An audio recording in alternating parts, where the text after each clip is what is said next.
খবর শুনছেন দুর্গাপুর সংবাদ চ্যানেল থেকে। আজ বৃহস্পতিবার 19 তারিখ। জানাবো আজকের বাছাই করা গুরুত্বপূর্ণ 10টি তাজা খবর। শুরুতেই হেডলাইন। মুখোশ খুলে গেল বিজেপির। আম্বেদকর নিয়ে শাহী মন্তব্যে বিজেপিকে তুলোধনা করলেন মমতা। নন্দীগ্রামে তৃণমূল কর্মী খুন, সিবিআই তদন্তের দাবি নিয়ে হাইকোর্টে বিজেপি। বিসমিল্লা বলে কুরবানি দেব, যোগীকে খুনের হুমকি, গ্রেপ্তার মালদহের যুবক। ময়নাগুড়িতে পুলিশের গাড়ি ভাঙচুর, বিক্ষোভকারীদের হঠাতে কাঁদানে গ্যাস আর লাঠিচার্জ। স্কুল ফেরত পড়ুয়াকে রেললাইনে ফেলে মারার চেষ্টা, চাঞ্চল্যকর ঘটনা প্রকাশ্যে। স্পিডবোটের ধাক্কায় লঞ্চ উল্টে মুম্বাইয়ে গেটওয়ে অফ ইন্ডিয়ার কাছে ভয়াবহ দুর্ঘটনা, মৃত 13। 60 বছরের ঊর্ধ্বে বিনামূল্যে চিকিৎসা, ক্ষমতায় ফিরতে বড় ঘোষণা কেজরিওয়ালের। মুর্শিদাবাদের 70% মুসলমান, বাংলাদেশ সীমা বাড়াবে, ভয়ঙ্কর বিপদের সতর্কবার্তা কেন্দ্রকে। 4000 চাকরির সুযোগ, নিউটাউনে ইনফোসিসের নতুন ক্যাম্পাস উদ্বোধনে মমতার বড় বার্তা। হুইপ জারির পরও সংসদে অনুপস্থিত 20 জন বিজেপি সাংসদ, শাস্তির মুখে তারা। প্রিয় দর্শক, আজকের খবরগুলি অনেক গুরুত্বপূর্ণ। আজকের গুরুত্বপূর্ণ খবরগুলি সম্পূর্ণ শুনবেন। আসছে বিস্তারিত খবরে। বাবা সাহেব আম্বেদকরকে জড়িয়ে অমিত শাহের বিতর্কিত মন্তব্য নিয়ে মুখ খুললেন তৃণমূল সুপ্রিমো মমতা বন্দ্যোপাধ্যায়। বাংলার মুখ্যমন্ত্রী বিজেপিকে বিধে বলছেন, ওদের মুখোশ খুলে গেল। 240টি আসন পেয়ে এভাবে আম্বেদকরকে অসম্মান করছে। 400 আসন পেলে হয়তো বাবা সাহেবের সব অবদান ভুলে নতুন ইতিহাস লিখত। এক দেশ এক ভোট নিয়ে ভাষণ দিতে গিয়ে মঙ্গলবার অমিত শাহ সংসদে একটি বেফাঁস মন্তব্য করেছেন। স্বরাষ্ট্রমন্ত্রী মঙ্গলবার সংসদে বলেন, এখন এক ফ্যাশন হয়ে দাঁড়িয়েছে আম্বেদকর আম্বেদকর আম্বেদকর আম্বেদকর আম্বেদকর। এতবার যদি ভগবানের নাম নিত তবে 7 জন্ম সার্থক হয়ে যেত। শাহ বলেন, 100 বার ওর অর্থাৎ BR আম্বেদকরের নাম নিন, কিন্তু ওকে নিয়ে আপনাদের কি আবেগ ছিল? তফসিলি জাতি বা তফসিলি উপজাতিদের প্রতি সরকারের আচরণ নিয়ে খুশি ছিলেন না আম্বেদকর। শাহের ফ্যাশন মন্তব্যে ক্ষোভে ফেটে পড়েছে বিরোধী শিবির। কংগ্রেস তৃণমূল সহ বিরোধীদের দাবি, শাহ যেভাবে ওই কথাগুলি বলেছেন তাতে আম্বেদকরের চূড়ান্ত অপমাননা করা হয়েছে। খোদ তৃণমূল নেত্রী মমতা বন্দ্যোপাধ্যায় সোশ্যাল মিডিয়ায় বলছেন, সংসদে যখন সংবিধানের 75 বছর উদযাপন হচ্ছে তখন অমিত শাহ অপমানজনক মন্তব্য করে আম্বেদকরের ভাবমূর্তি নষ্টের পথ বেছে নিলেন, সেটাও গণতন্ত্রের মন্দির সংসদে দাঁড়িয়ে। বাংলার মুখ্যমন্ত্রীর বক্তব্য, এতেই ওদের বর্ণবিদ্বেষী দলিত বিরোধী মানসিকতা স্পষ্ট বোঝা যায়। 240টি আসন পাওয়ার পরেই ওরা এমন আচরণ করছে। 400 আসনের স্বপ্ন সত্যি হয়ে গেলে হয়তো আম্বেদকরের সব অবদান ভুলে নতুন ইতিহাস লিখে দিত। মমতা বলছেন, অমিত শাহর এই মন্তব্য সেই লক্ষ লক্ষ মানুষকে আঘাত করছে যারা আম্বেদকরের পদাঙ্ক অনুসরণ করেন, তার দেখানো পথে চলেন। কিন্তু যে দলটা বিভেদ এবং ঘৃণায় বিশ্বাস করে সেই দলের থেকে এর চেয়ে বেশি কিছু আশাও করা যায় না। এদিন সকাল থেকেই সংসদে আম্বেদকর নিয়ে শাহী মন্তব্যের রেশ দেখা গিয়েছে। সংসদের ভিতর ও বাইরে বিরোধীরা বিক্ষোভ দেখিয়েছেন। তৃণমূল সাংসদরাও শাহের বিরুদ্ধে স্লোগান তুলে ওয়াকআউট করেছেন। সূত্রের খবর, শাহের বিরুদ্ধে স্বাধিকার ভঙ্গের নোটিশ দিতে চলেছেন তৃণমূল সাংসদ ডেরেক ওব্রায়েন। আমাদের আজকের লক্ষ্য 700টি লাইক। দয়া করে ভিডিওটি লাইক করে আমাদের লক্ষ্য পূরণে সাহায্য করুন। আর আপনি কোন জেলা থেকে আমাদের খবর দেখছেন তা কমেন্টে জানান। শুধুমাত্র দুর্গাপুর সংবাদ চ্যানেলই আপনাদের সঠিক এবং নির্ভুল খবর পৌঁছে দিচ্ছে। বর্তমান বাজারে অনেক নতুন চ্যানেল ভুলভাল খবর আপলোড করছে, কিন্তু আমরা সবসময় সততা এবং তথ্য যাচাইয়ের মাধ্যমে আপনাদের কাছে নির্ভরযোগ্য খবর পৌঁছে দিচ্ছি। আমাদের পাশে থাকুন নিয়মিত সঠিক খবরের জন্য। উত্তরপ্রদেশের মুখ্যমন্ত্রী যোগী আদিত্যনাথকে খুনের হুমকি, মালদহে গ্রেফতার যুবক। সোমবার বিকেল 4:30 নাগাদ বাড়ি থেকে অভিযুক্তকে গ্রেপ্তার করে উত্তরপ্রদেশ নয়ডার পুলিশ। ধৃতের থেকে 315 বোরের পিস্তল, কার্তুজ, একটি ছুরি, আপত্তিকর কিছু ছবি ও একটি মোবাইল ফোন উদ্ধার করা হয়েছে। স্থানীয় সূত্রে জানা গিয়েছে, অভিযুক্ত যুবকের নাম শেখ আতাউল। এলাকায় সে খিচ্চু গনি নামে পরিচিত। সে মালদহ থানার রতুয়ার শাহাপুর এলাকার বাসিন্দা। জানা গিয়েছে, কয়েক বছর ধরে দিল্লিতে রিক্সা চালকের কাজ করে আতাউল। বেশ কিছুদিন আগে আতাউলের একটি ভিডিও সামাজিক মাধ্যমে ভাইরাল হয়। ভিন রাজ্যে থাকাকালীন একটি ইউটিউব চ্যানেলে সে উত্তরপ্রদেশের মুখ্যমন্ত্রীকে খুনের হুমকি দেয় বলে অভিযোগ। সেখানে তাকে বলতে শোনা যায়, বিসমিল্লা বলে যোগীর কুরবানি দিয়ে দেব। যদিও সেই ভিডিওর সত্যতা যাচাই করেনি ভিডিও ভাইরাল হতেই নয়ডার সেক্টর 39 থানায় অজ্ঞাত পরিচয় ব্যক্তির বিরুদ্ধে অভিযোগ দায়ের করা হয়। যোগীকে খুনের হুমকির পাশাপাশি সমাজ মাধ্যমে হিংসা ছড়ানো ও বাংলাদেশ ইস্যু থেকে সংখ্যাগুরু এবং সংখ্যালঘু বিষয় নিয়ে আপত্তিকর কথাবার্তা বলার অভিযোগ রয়েছে ধৃতের বিরুদ্ধে। এরপর তদন্তে নেমে মালদহে আতাউলের খোঁজ পায় পুলিশ। নয়ডার অ্যাডিশনাল ডিএসপি জানিয়েছেন, 13 তারিখ একটি ইউটিউব চ্যানেলের ভিডিও ভাইরাল হয়, যেখানে উত্তরপ্রদেশের মুখ্যমন্ত্রীকে খুনের হুমকি দেওয়া হয়। অভিযুক্তকে গ্রেপ্তার করেছে পুলিশ।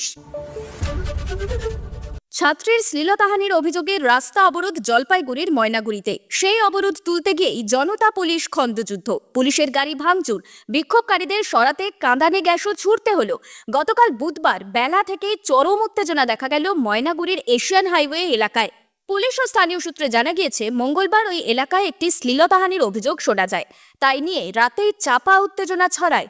বুধবার সকালের পর থেকে ওই ঘটনা নিয়ে উত্তেজনা ছড়ায় দুই পক্ষের মধ্যে। বেলা 12টার পর থেকে শুরু হয় এশিয়ান হাইওয়ে অবরোধ তুলতে ময়নাগুড়ি থানার পুলিশ ঘটনাস্থলে যায়। শুরু হয়ে যায় পুলিশের সঙ্গে অবরোধকারীদের বচসা, ধাক্কাধাক্কি।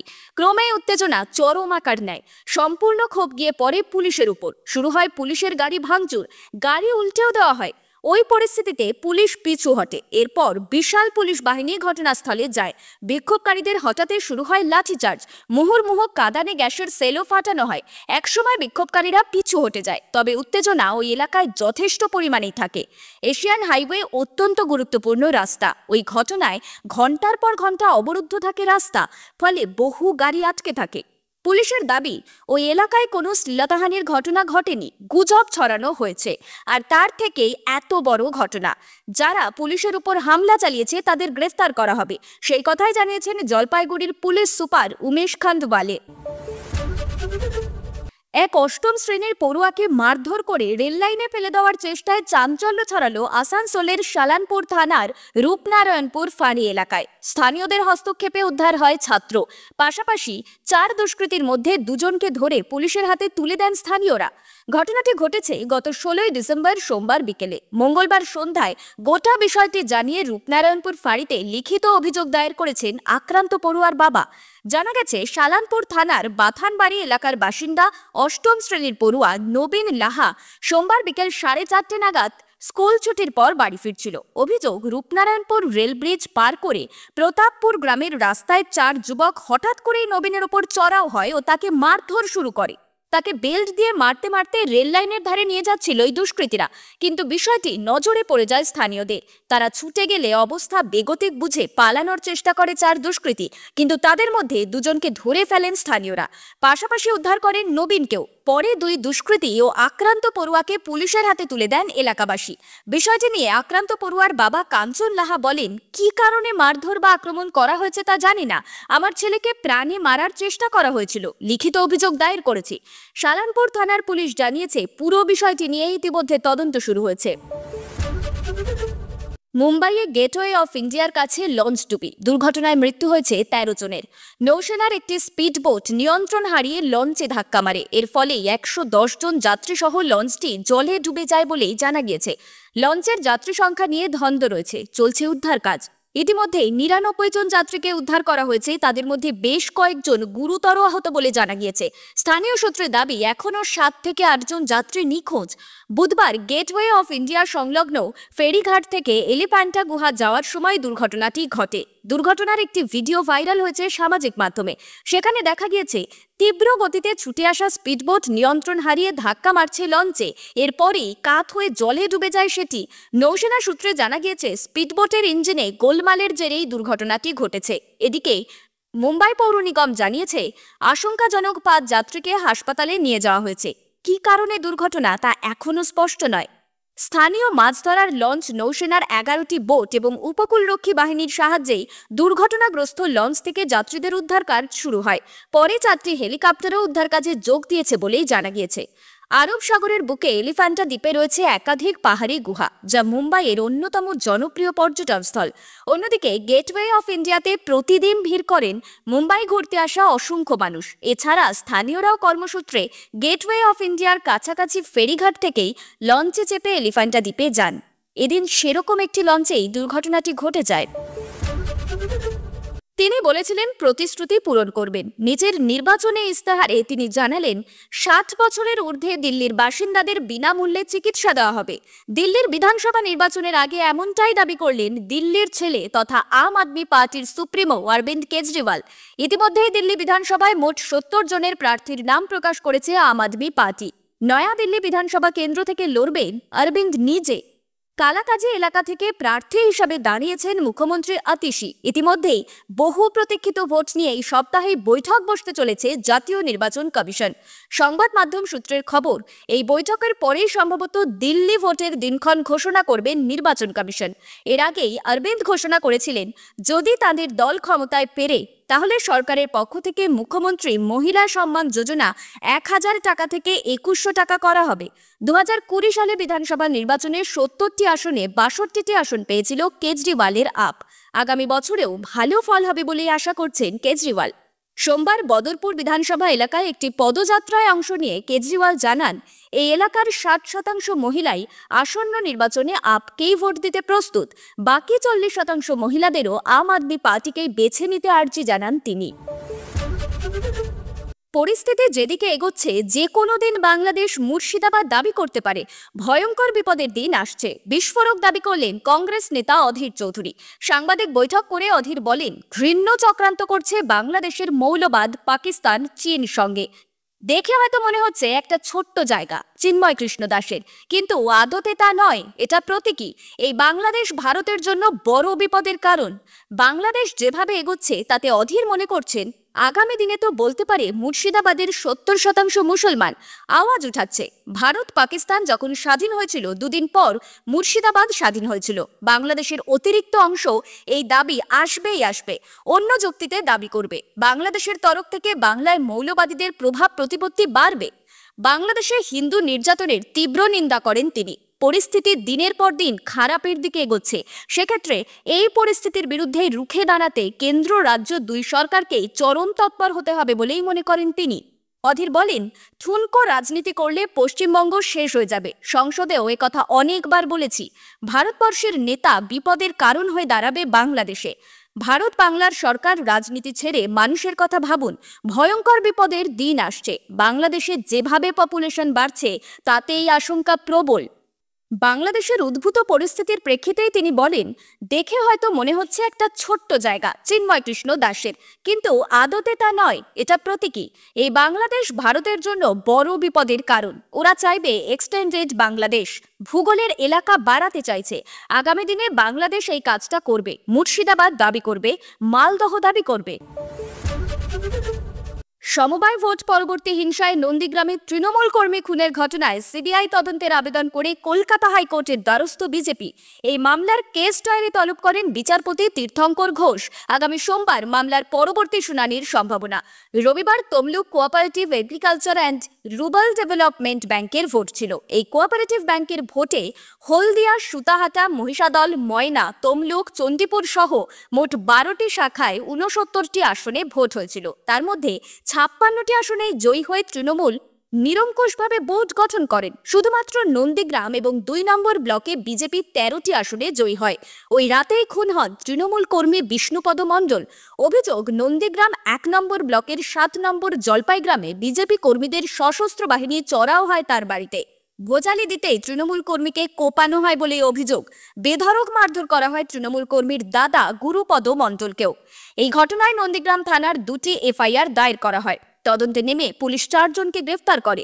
অভিযুক্ত অভিজিৎ মাইতি সহ মোট 26 জন কলকাতা হাইকোর্টের দ্বারস্থ হয়।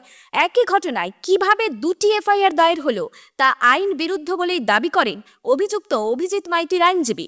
তার আরও দাবি প্রথম অভিযোগপত্রে মাত্র 4 জনের নাম ছিল। তৃণমূলের অঙ্গুলি হেলনে এই ঘটনায় রাজনীতির রং লাগানো হয়েছে বলে অভিযোগ।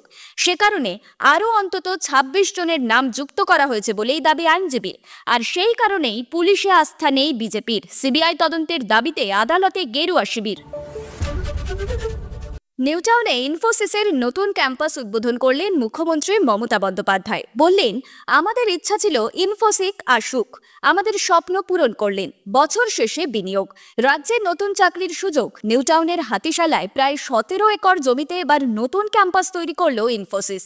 পোশাকি নাম ইনফোসিস ডেভেলপমেন্ট সেন্টার। মুখ্যমন্ত্রী বলেন, আজ একটা ঐতিহাসিক দিন, শুধু ইনফোসিসের জন্যই নয়, আমাদের সবার জন্য, আইটি ইন্ডাস্ট্রির জন্য। 1981 সালে আপনারা যাত্রা শুরু করেছিলেন, এখন আপনার কাজ করেছেন প্রায় 56 দেশে। অবশেষে আপনারা কলকাতায় ইনফোসিস ডেভেলপমেন্ট খুলতে রাজি হলেন। আমাদের জন্য গর্বের মুহূর্ত। আপনাদের সমস্ত আধিকারিক কর্মীদের অভিনন্দন জানাই। মঞ্চে ছিলেন শওকত মোল্লা। ক্যানিং পূর্বের তৃণমূল বিধায়ককে মুখ্যমন্ত্রীর বার্তা, আমরা একটা অনুরোধ করছি, দয়া করে দেখবেন, আমরা ওদের সর্বস্তরে সহযোগিতা করব। এই এলাকাটি কলকাতা পুলিশ ও বিধাননগর কমিশনারেট লাগোয়া।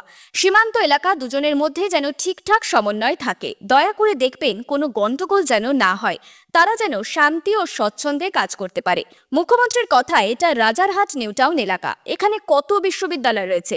সেন্ট জেভিয়ার্স বিশ্ববিদ্যালয়কে জমি দিয়েছিলাম, তারপর কলকাতা বিশ্ববিদ্যালয়, প্রেসিডেন্সি বিশ্ববিদ্যালয়, আরও অনেক বিশ্ববিদ্যালয় আছে, অনেক বেসরকারি বিশ্ববিদ্যালয়ও আছে। এই এলাকাটা সত্যি উন্নত। 2 থেকে 1 কিলোমিটারের মধ্যে লেদার হাব, সব লেদার ইন্ডাস্ট্রি আছে। 5 লক্ষেরও বেশি মানুষ কাজ করছে, আরও 5 লক্ষের কর্মসংস্থান হবে।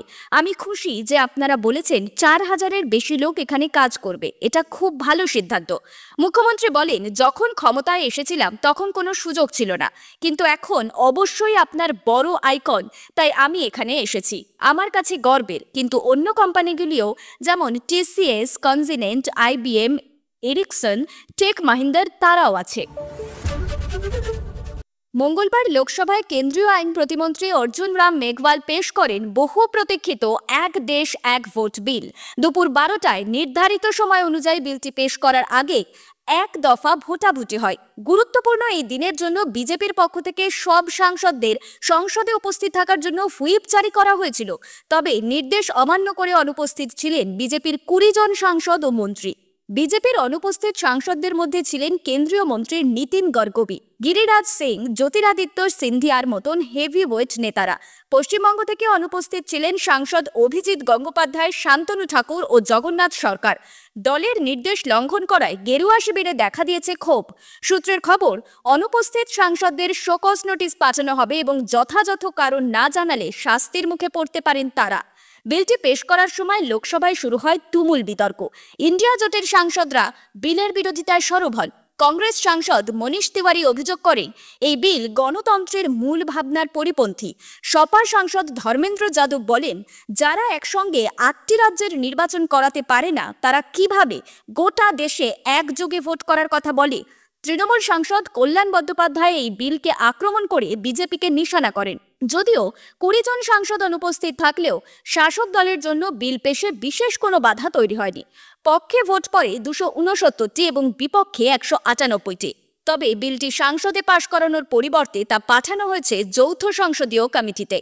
বিজেপির নির্দেশ থাকা সত্ত্বেও 20 জন সাংসদ কেন সংসদে উপস্থিত ছিলেন না, তা নিয়ে শুরু হয়েছে জোর রাজনৈতিক চর্চা। বিজেপি নেতৃত্ব বিষয়টিকে অত্যন্ত গুরুত্ব সহকারে দেখছে। দলের অভ্যন্তরে এমন শৃঙ্খলা ভঙ্গের ঘটনা বিজেপির ভাবমূর্তিতে কতটা প্রভাব ফেলবে, তা এখন সময় বলবে। এতক্ষণ খবর শুনছিলেন দুর্গাপুর সংবাদ চ্যানেল থেকে। খবর আজকের মতন এই পর্যন্তই। খবরগুলো আপনার কেমন লাগলো অবশ্যই কমেন্ট করে জানাবেন এবং নিয়মিত খবর শোনার জন্য দুর্গাপুর সংবাদ চ্যানেলটিকে সাবস্ক্রাইব করে রাখুন। দেখা হচ্ছে পরবর্তী ভিডিওতে। ধন্যবাদ।